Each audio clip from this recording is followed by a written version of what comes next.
जय श्री कृष्णा दोस्तों, राधे राधे। कैसे हैं आप सभी दोस्तों। आज मैं आप सभी को सुनाती हूँ एक भक्त और भगवान की बहुत ही बढ़िया मज़ेदार चटपटी कहानी। तो चलिएगा कहानी को हम शुरू करते हैं। कहानी को शुरू करने से पहले जो मेरे चैनल में नए हैं, प्लीज़ मेरे चैनल को सब्सक्राइब करिएगा, लाइक करिएगा, शेयर करिएगा और बेल आइकन को दबाना बिल्कुल मत भूला करिएगा।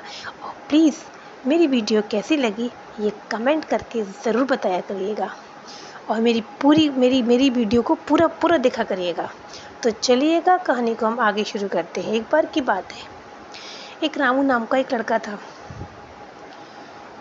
वो अपने भगवान से बड़ा प्रेम करता था, मतलब भोलेनाथ जी की बहुत पूजा करता था।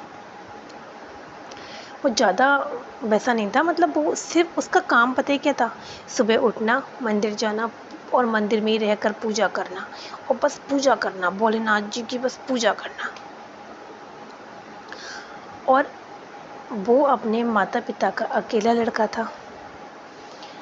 अब वो सिर्फ उसे पूजा ही करता था और भगवान से एक मनोकामना उसकी थी। उसकी ये मनोकामना थी कि उसको स्वर्ग चाहिए। क्या चाहिए? स्वर्ग। क्योंकि उसको ये पता था कि अगर मैं स्वर्ग जाऊंगा तो मुझे भगवान तो वहाँ वैसे भी मिल जाएंगे। अगर मैं डायरेक्टली बोलूँ भगवान आप मुझे दर्शन दे दो, तो भगवान भी, भाई भगवान तो भगवान ही है ना, तो भगवान तो स्वप्न में भी दर्शन दे देंगे। पर मुझे स्वर्ग मिलेगा तो मुझे भगवान से साक्षात दर्शन भगवान के करना चाहता हूँ, तो मुझे भगवान के साक्षात दर्शन स्वर्ग में ही मिलेंगे। तो वो सिर्फ और सिर्फ स्वर्ग मांगता था। प्रभु मुझे स्वर्ग की प्राप्ति कर दे दो, प्रभु मुझे स्वर्ग चाहिए, प्रभु मुझे स्वर्ग चाहिए। वो बस पूजा करता था और भक्त बहुत बड़ा था वो, मतलब भक्ति में कोई कमी नहीं थी उसके। कहते ना कि भक्त के वश में है भगवान, है ना। पर एक बात तो है, भक्त के तो वश में है पर हम सब लोग भी किसके वश में हैं? प्रभु के वश में हैं। तो बहुत पूजा करता था वो, सिर्फ और सिर्फ यही मांगता था, प्रभु मुझे स्वर्ग दे दो, प्रभु मुझे स्वर्ग दे दो। एक बच्चा जो हठी होता है ना, कहता है मुझे बिस्किट चाहिए, मुझे चॉकलेट चाहिए, मुझे ये चाहिए। उसकी वो ये मतलब वो कुछ नहीं मांगता था और कुछ करता ही नहीं था। सुबह उठे सीधे नहा धो के मंदिर में आना, दिन भर मंदिर में झाड़ू पोछा मंदिर में करना, भगवान भोलेनाथ जी का जल चढ़ाना, सब कुछ वो करता था। अब ये भी नहीं वो किसी से पैसे भी लेता हो ना, सिर्फ पूजा करता था। क्या मांगता था? स्वर्ग। प्रभु मुझे स्वर्ग चाहिए, प्रभु मुझे स्वर्ग चाहिए। पर भाई स्वर्ग तो चाहिए, पर एक बात सोचो, प्रभु भी क्या करते हैं, हमारा आगे का, पीछे का, दाएं का, बाएं का, ऊपर का, नीचे का सारा हिसाब किताब लेके चलते हैं भाई साहब। हम कहते हैं हमें ये चाहिए तो भाई साहब कैसे मिल जाएगा? हिसाब किताब लेके तो भगवान चलते ही चलते हैं हम सबका। भाई भगवान को तो सब पता होता है ना कि आगे क्या होगा, पीछे क्या होगा, क्या होने वाला है और क्या इनके भाग्य में लिखा है। तो ये देखिएगा, ये तो हम सब लोगों को तो नहीं पता होता है ना। हम लोगों को तो बस ये पता होता है जो हम कर रहे हैं वही डैम गुड है, जो हमें करना है वही डैम गुड है, जो हमारे साथ होने वाला है वही डैम गुड है ना। तो भाई क्या कह सकते हैं। तो भाई भगवान जी के तो वश में तो हम सब लोग हैं ही हैं, है ना। हम लोग कहते हैं कि आज हम ये काम करेंगे, तो कभी कभी होता है ना कि वो काम तो होता नहीं ना। पर ये सोचिएगा उस काम के पीछे हमने नहीं किया या हमारे साथ नहीं हो पाया, तो कुछ ना कुछ तो भगवान उससे बेटर देगा ना। ये फेथ होना चाहिए। अब क्या होता है कि पर उसको रामू को क्या चाहिए था? कुछ नहीं, ना पैसा, ना धन, ना दौलत, ना गाड़ी, ना बंगला, ना नौकरी, ना चाकरी, कुछ भी नहीं चाहिए। उसको तो सिर्फ और सिर्फ स्वर्ग चाहिए, स्वर्ग चाहिए। अब क्या होता है कि भाई भगवान जी को रोज ही कहता था, प्रभु स्वर्ग दे दो, प्रभु स्वर्ग दे दो, प्रभु स्वर्ग चाहिए, मुझे स्वर्ग चाहिए। अब भोलेनाथ जी तो भाई भोलेनाथ जी हैं, मना कैसे कर सकते थे कि हम नहीं देंगे। और वैसे भी भोले भंडारी हैं, पर भाई भोले भंडारी तो हैं, पर वो हमारे आगे पीछे का भी तो हिसाब किताब लेके चलने वाले हैं। अब क्या होता है कि जैसे एक दिन वो पूजा कर रहा होता है उस मंदिर में, वो बस यही मांग रहा होता है, प्रभु मुझे स्वर्ग चाहिए, प्रभु मुझे स्वर्ग चाहिए। तो उस जो शिवलिंग होता है उसके अंदर से आवाज़ आती है, राम। तो वो डर जाता है, ये आवाज़ कहाँ से आ गई, किसने कहा रामू। तो शिवलिंग से चिपट जाता है एकदम। तो प्रभु आप हो? बोले रामू तुम्हें स्वर्ग चाहिए ना? बोले हाँ प्रभु। प्रभु आप दिखाई क्यों नहीं दे रहे? बोले नहीं, बस तुम मुझे आवाज़ मेरी सुनोगे और ये आवाज़ सिर्फ तुम ही सुनोगे। तो बोले जी प्रभु। अब वो कहते हैं कि प्रभु भोलेनाथ जी कहते हैं देखो अगर तुम्हें स्वर्ग चाहिए, तो राम बड़ी ज़ोरों से अपने सर हिलाते हैं, हाँ प्रभु चाहिए। तो यार तुम्हें तो शादी करनी पड़ेगी। राम होपलेस हो जाते हैं शादी के नाम से। बोले देखो रामू अगर तुम्हें स्वर्ग चाहिए तो तुम्हें तो देखो शादी तो करनी पड़ेगी। रामू कहते शादी के बाद स्वर्ग मिलेगा? बोले क्यों नहीं मिलेगा, बहुत बढ़िया वाला स्वर्ग मिलेगा। हेवन में मतलब 2 टाइप्स हो गए, अच्छा वाला बुरा वाला। तो मतलब कहने का मतलब ये रामू से भगवान जी कहते हैं कि तुम्हें स्वर्ग जरूर मिलेगा, पक्का वाला मिलेगा, पक्का गारंटेड। रामू बड़े खुश हो जाते हैं क्योंकि रामू की शादी की उम्र थी और उनके माता पिता चाहते थे कि रामू की शादी हो जाए। भाई सबके माता पिता चाहते हैं समय से अगर लड़का हो चाहे लड़की उसकी शादी हो जाए तो ठीक रहता है। रामू भी अकेली संतान था अपने माता पिता के। तो रामू कहता है कि प्रभु शादी तो नहीं करना चाहता हूँ। बोले तो तुम्हें स्वर्ग नहीं मिलेगा, कोई बात नहीं, तो तुम सुबह शाम हमारे हमसे ये कहते रहो कि हम प्रभु स्वर्ग दो, तुम्हें ऐसे स्वर्ग तो नहीं मिलने वाला। तो रामू कहते हैं ठीक है प्रभु जो आपकी आज्ञा, पर स्वर्ग तो मिलेगा? बोले हाँ पक्का स्वर्ग तो तुम्हें मिल रहा है, चलो। अब रामू घर आते हैं, वैसे भी शादी की बातचीत तो रामू की चल रही होती है, लड़की वाले आते हैं तो रामू शादी को तैयार हो जाता है। उनके माता पिता बड़े खुश होते हैं, मेरे बेटे की शादी की रामू की बढ़िया तरीके से शादी हो रही होती है। रामू तैयार हो रहे होते हैं तो फिर आवाज़ आती है, रामू के कानों में आवाज़ बजती है, क्यों रामू शादी मुबारक हो, तुम्हें शादी करने जा रहे हो अब तो? बोले हाँ प्रभु अब तो मेरी शादी हो रही है, पर प्रभु मुझे है ना स्वर्ग तो मिलेगा? बोले हाँ पक्का मिलेगा। तो बोले पहले तो 7 फेरे तो लेने जाओ, शादी तो करो, पूरी तो अभी पूरी कहाँ हुई है शादी। भाई साहब रामू बड़ी चेहरे पे जो खुशी थी ना रामू की, वो शादी वाली खुशी नहीं थी। लोगों को लग रहा था अरे वाह दूल्हा कितना खुश है, दूल्हे की तो शादी हो रही है, मतलब रामू की तो शादी हो रही है। उसके उनके रामू के माता पिता बड़े खुश, देखो मेरे बेटे की शादी हो रही है, मेरा बेटा कितना खुश है, क्योंकि वो शादी के लिए तैयार नहीं था। अब रामू इसलिए खुश थे, शादी होगी स्वर्ग मिलेगा, शादी होगी स्वर्ग मिलेगा। चलो भाई शादी होती है रामू की। अब शादी तो हो जाती है, शादी के बाद जैसे 7 फेरे होते हैं राम बहू को घर लेकर आता है। फिर अंदर से रामू के मन में, रामू का जो मन होता है, कहते प्रभु अब तो शादी हो गई, अब स्वर्ग दे दो। फिर आवाज़ आती रामू के कानों में, अबे गधे शादी तो हुई है ना अभी? बोले हाँ प्रभु आपने कहा था शादी हो जाएगी स्वर्ग मिलेगा। बोले हाँ तो मैंने ये थोड़ा ना कहा था शादी वाले दिन तुम बहू को लेकर आओ तभी तुम्हें स्वर्ग मिलेगा। अरे स्वर्ग तो तुम्हें मिलेगा, चलो ठीक है हम तुमसे कल बात करेंगे। रामू भैया शादी हो जाती है। अब अगले दिन रामू अपना वही नहा धो के अपना मंदिर जाते पूजा करने जाते हैं। जैसे मंदिर में पूजा की जाती थी डेली करता था, वैसे उस दिन भी उसने पूजा करी। उसके मन में और उसमें कोई भी वो नहीं लगा कि मेरी शादी हो गई है, कि मैं लेट उठूँ, क्या है क्या नहीं, उसको अपना रूटीन से पूजा करने चला गया। अब रामू कहते हैं पूजा करते हैं, रामू कहते हैं प्रभु अब तो हमने शादी कर ली है, अब तो हमें स्वर्ग दे दो। फिर आवाज़ आती है, अरे रामू तुम 1 नंबर के बेवकूफ़ हो। बोले क्यों प्रभु शादी हुई है, अब पहले बच्चे तो कर लो, उसके बाद तुम्हें स्वर्ग मिलेगा। बोले प्रभु अब बच्चे भी करने हुए। तो और क्या, पहले तुम्हारे बच्चे हो जाएं। तुम पहले पिताजी तो बनो। अभी तक तो तुम बेटा थे, अब तुम पति हो गए हो, अब तुम पिताजी बनो, थोड़ी तब स्वर्ग मिल जाएगा। बोले हाँ पक्का मिल जाएगा। और चलो ठीक है, समय बीतता जाता है, रामू के 2 बच्चे भी हो जाते हैं। अब रामू के बच्चे हो जाते हैं तो भाई, पर रामू का एक क्या था, रामू कमाते कुछ नहीं थे, रामू सुबह जाते थे पूजा में, भाई पूजा पाठ अपनी करते थे। 2 बच्चे, दो बच्चे हो जाते हैं रामू के। अब फिर रामू देव कहते प्रभु अब तक तो आपने कहा था बच्चे हो जाओ, अब तो 2 बच्चे भी हो गए, प्रभु अब स्वर्ग दे दो।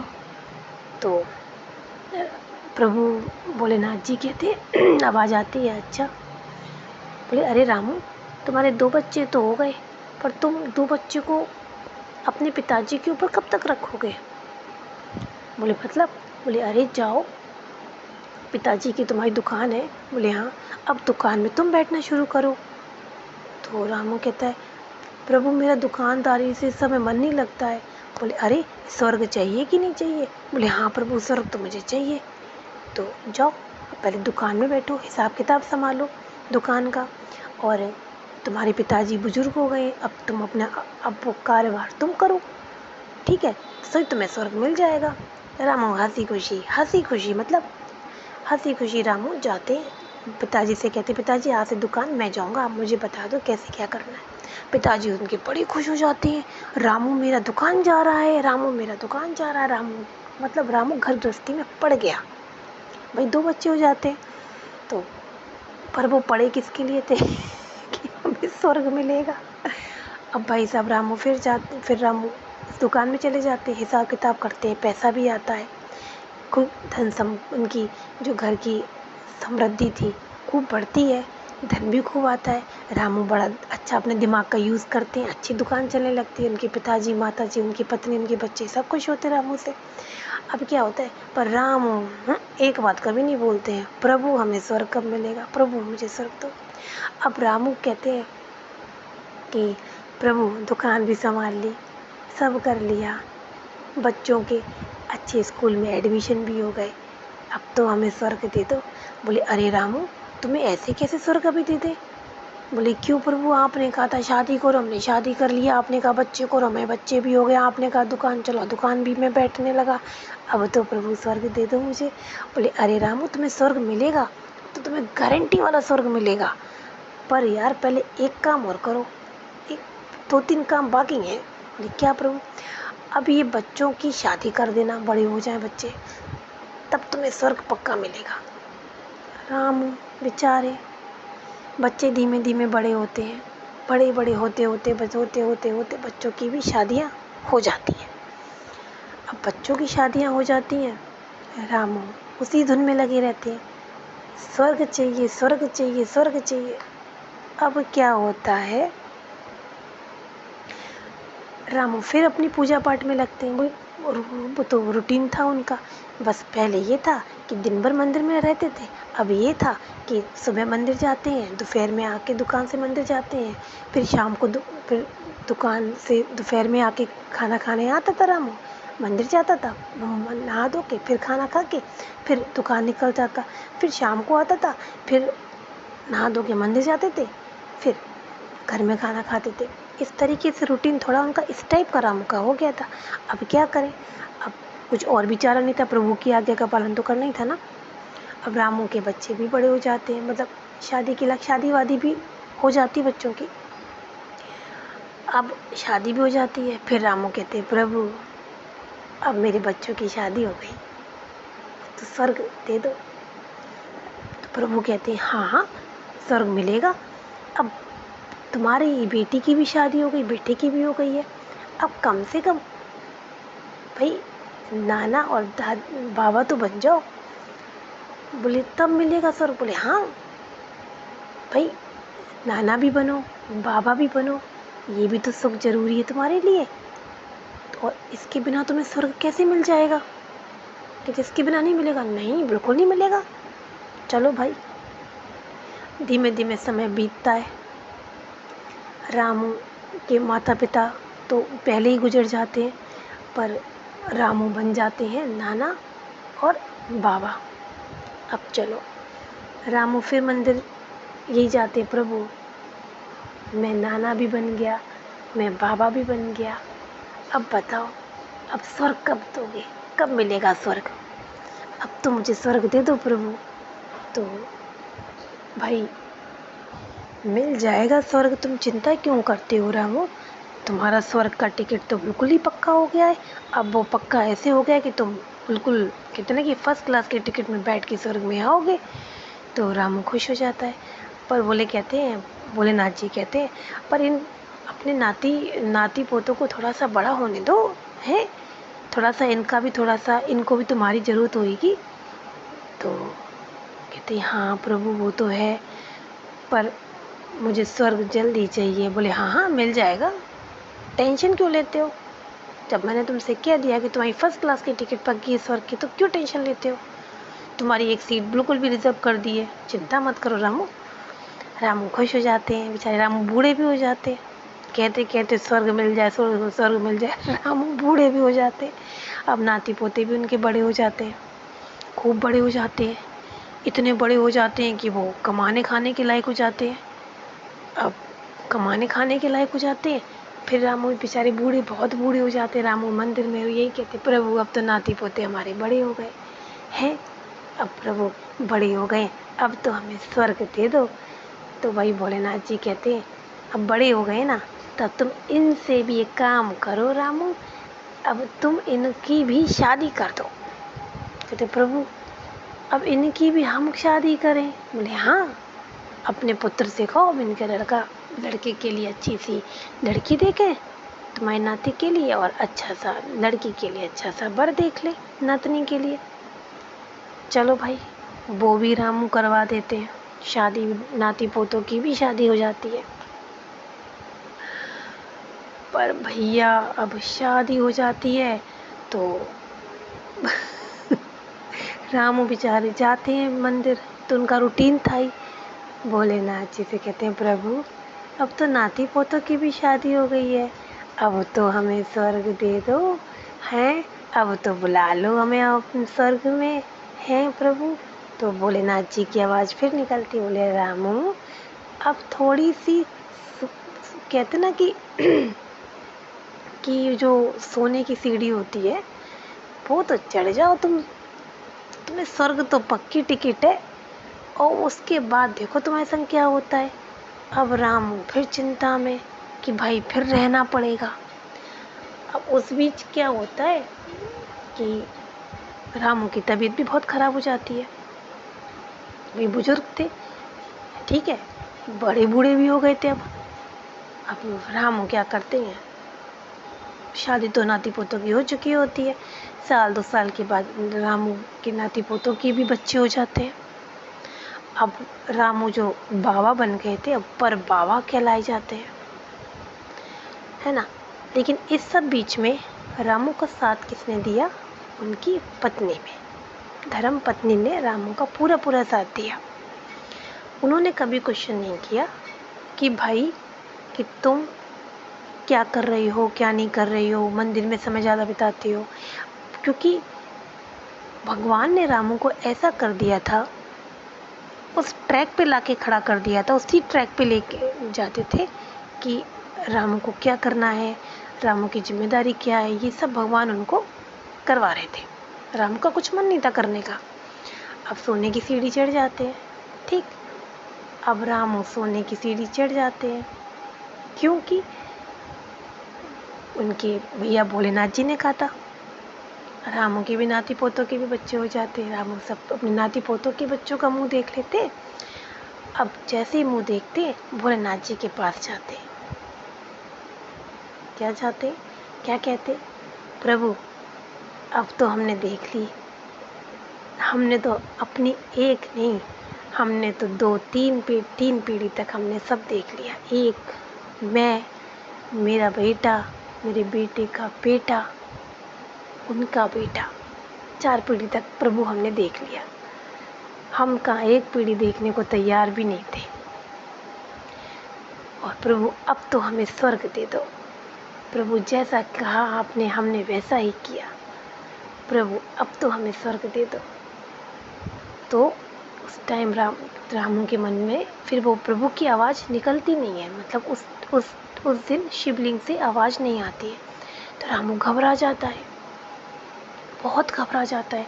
आज बोले रोज भगवान जी हमसे बात कर रहे थे, आज भगवान जी को ऐसा क्या हो गया कि भगवान जी ने हमको जवाब ही नहीं दिया, बताया भी नहीं कि आगे का कार्यक्रम क्या करना है। अब रामू बड़ा बेचैन हो गया। रामू 2 घंटे 3 घंटे 4 घंटे 5 घंटे 6 घंटे, भाई रामू बड़ा परेशान हो गया। अब रामू इतना परेशान हो गया, वहाँ से हिला ही नहीं। वो रोता जाए रोता जाए रोता जाए रोता जाए रोता जाए। रामू बहुत रोया बहुत रोया। रामू की पत्नी वहीं आ जाती है कि इतनी देर हो गई मंदिर से, तुम बाहर घर ही नहीं आए, क्या हो गया। बेचारी वो भी बूढ़ी हो जाती हैं, भाई इतनी सारी पीढ़ियाँ देखनी तो इंसान बूढ़ा तो हो ही जाएगा ना। तो वो भी मंदिर में कहते हैं, लेकिन रामू वो बात नहीं बताते कि अब प्रभु से उनकी क्या बातें हुई। तो कहते हैं, और ये भी नहीं कहते कि प्रभु उनसे बात करते थे, बस रामू रोई जा रहे थे रोई जा रहे थे रोई जा रहे थे। उस बीच क्या होता है कि रामू शिवलिंग को एकदम चुपटा लिया होता है, शिवलिंग से चिपट जाते हैं। भाई ये दृश्य उनकी पत्नी को भी भावुक सा लगता है, वो भी शिवलिंग से भैया चिपट जाती है, रामू से चिपट जाती है, मतलब कि तुम क्यों रो रहे हो, क्या बात है। उसी क्षण क्या होता है कि उसी क्षण आवाज़ आती है शिवलिंग से। क्या आवाज़ आती है? रामू तुम्हें अब स्वर्ग की प्राप्ति हो जाएगी। तो रामू के कानों में इतने घंटों बाद जब आवाज़ आती है ना, तो रामू के चेहरे पे खुशी होती है। और जब चेहरे पे खुशी होती है तो जब रामू देखते हैं कि रामू की जो पत्नी होती है ना, वो वहीं की वहीं मर जाती है, क्योंकि वो रामू से चुपट के रोने लगे, क्योंकि वो उसने पहले कभी रामू को इस तरीके से नहीं रोते हुए देखा था। तो वो भावुक होती है, एक उम्र भी होती है। रामू की जो पत्नी की डेथ होती है उसी टाइम हो जाती है। रामू को बड़ा आघात होता है कि मेरी धर्म पत्नी मर गई, ये क्या हो गया, ये कैसे हो गया। तो फिर शिवलिंग से आवाज़ आती है, बोले रामू तुम्हारी पत्नी की डेथ ऐसी ही होनी थी और वो सुहागिन जानी थी, इसलिए ये सब कुछ हुआ, क्योंकि ये सब होना ज़रूरी था। इतनी आवाज़ आती है, बंद हो जाती है आवाज़। रामू असमंजस में पड़ जाता है कि मेरी पत्नी की मर गई, मैं कैसे रहूँगा। क्वेश्चन आ गया, अब मेरा क्या होगा। रामू अपनी पत्नी को भाई जैसे तैसे घर तक खबर होती है, उनका पूरा जो होता है कार्यक्रम, जो भी जैसा भी 13वीं अपनी पत्नी की करता है। रामू को बड़ा दुख होता है इस चीज़ का। अब भाई क्या करे, पत्नी तो ख़त्म हो चुकी होती। जैसी पत्नी का 13वीं करने के बाद एक दिन रामू सो रहा होता है ना, और रामू के भी प्राण बड़ी आसानी से निकल जाते हैं। अब रामू के जब प्राण निकल जाते हैं तो रामू ऊपर जाते हैं, सीधे टिकट कहाँ पहुँचती है, स्वर्ग में। अब स्वर्ग में रामू पहुँच जाते हैं, स्वर्ग में देखते हैं रामू की पत्नी भी वहाँ बैठी होती है। रामू को बड़ी खुशी मिलती है, अरे मेरी धर्मपत्नी यहाँ पर है। रामू को बहुत खुशी मिलती है। रामू अपनी पत्नी से चिपट के खूब रोते हैं कि स्वर्ग में पत्नी उनको मिल गई। अब भाई पत्नी का भी साथ है, पर रामू के मन में क्या था ना कि उनको स्वर्ग की प्राप्ति क्यों चाहिए थी, क्योंकि उनको भोलेनाथ जी के दर्शन करने थे, साक्षात दर्शन करने थे। रामू चिल्लाते हैं, प्रभु आप कहाँ हो, आपने हमें स्वर्ग दे दिया, पर आप कहाँ हो प्रभु, आप कहाँ हो प्रभु, आप कहाँ हो। तो रामू के मन में फिर एक आवाज़ आती है, रामू तुम खोजो मैं कहाँ हूँ, मैं तुम्हारे मन के अंदर हूँ रामू। तो रामू को मन से आवाज़ आती है ना बहुत तेज, रामू मैं तुम्हारे मन के अंदर हूँ। तो रामू कहते प्रभु मुझे साक्षात दर्शन करने हैं, प्रभु मुझे साक्षात दर्शन करने हैं।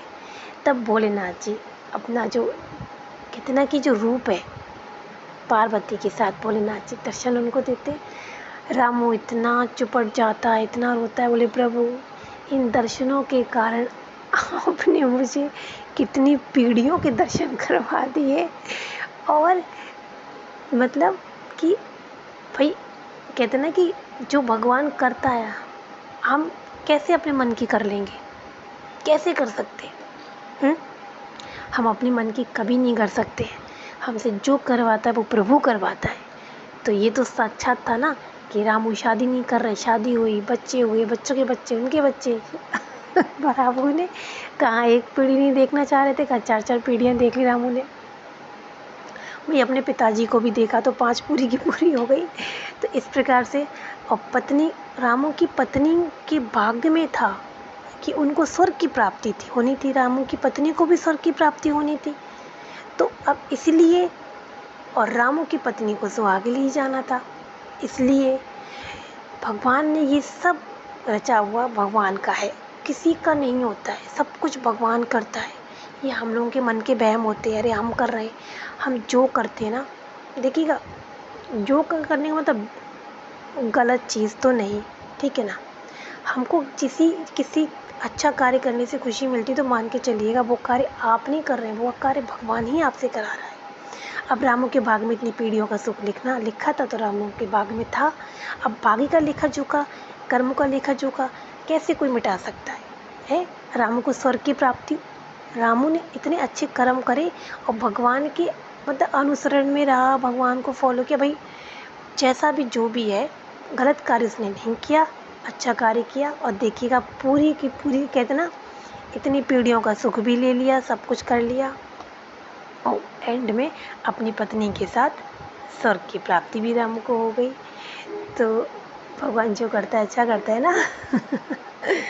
तो भरोसा रखा करिएगा भगवान पे, है ना, बहुत ज़रूरी होता है। तो कैसी लगी आपको आज की रामू की बढ़िया सी कहानी? स्वर्ग मिलेगा स्वर्ग कब मिलेगा? तो फिर मिलते हैं अगली कहानी के साथ, तब तक के लिए थैंक यू, धन्यवाद, बाय बाय।